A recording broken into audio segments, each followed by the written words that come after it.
Now, it was 30 years ago today that the Chinese authorities sent tanks into Tiananmen Square to crush student protests. Hundreds, maybe thousands, were killed. Well, here in the West, there's been a great deal of coverage of the anniversary, but what about in China? Well, Kerry Allen is China media analyst at BBC Monitoring. So what China does every year is it restricts people from talking about the Tiananmen anniversary online.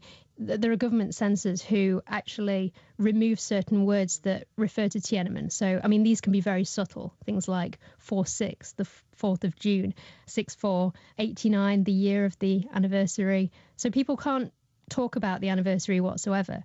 And they even have problems trying to have small vigils in China.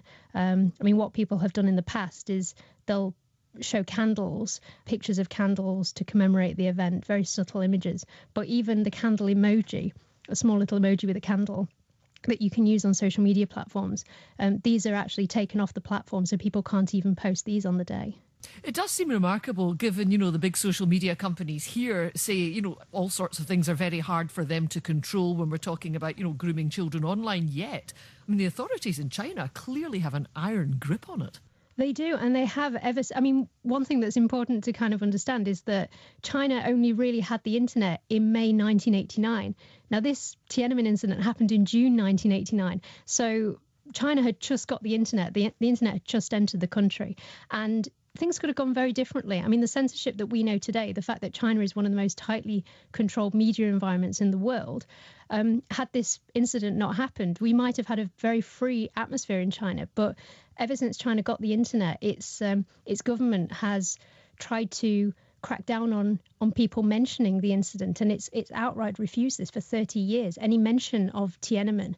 So what it started doing was removing simple blog posts. Now what it does is it cracks down on social media platforms altogether from talking about it.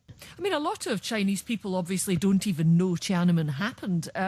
But, now you have a lot of young Chinese people studying abroad, that kind of thing. They will be exposed to this news. Yes, absolutely. And the government does recognise this and the idea that that these messages will enter the country. So one thing I'm noticing this year is that, I mean, in previous years, there have been these blocks on certain keywords that refer to Tiananmen. So, yeah, things like the name of the date, Beijing, for example, something as simple as this, the word Tiananmen. But this year, social media platforms, a lot of them are suddenly undergoing maintenance upgrades. So people, I mean, I've tried this myself. People, if they try to post on platforms like the Sina Weibo microblog, which is basically, I mean, that's like Facebook or Twitter in China. What happens is you receive a message saying, there are delays to your post being posted, so you might have to wait. And what that means is that the government will be looking at these messages, checking that they're sensitive, and if they are, removing them so that people can't see them. And what kind of punishment do people expose themselves to if they do flout the regulations? They could be very serious. I mean, generally the idea is that people just won't know what happens. But the government is nervous about any kind of large-scale protests or large-scale crowds to do with something that doesn't support the Communist Party's message. So, I mean, what we've seen in the past, events like the Hong Kong protests in 2014, China will not have seen photographs of the masses of people coming into Hong Kong and protesting about the idea of democracy being overridden by the communist government. So a small vigil in China, lots of people gathering, lighting candles, commemorating Tiananmen. People can be punished, they can be brought in, but the government does have a large law which is quite sketchy, which is about subverting state power. And something like this can be flaunted, and people who are seen to subvert the state can face very serious punishments. Kerry Allen from BBC Monitoring.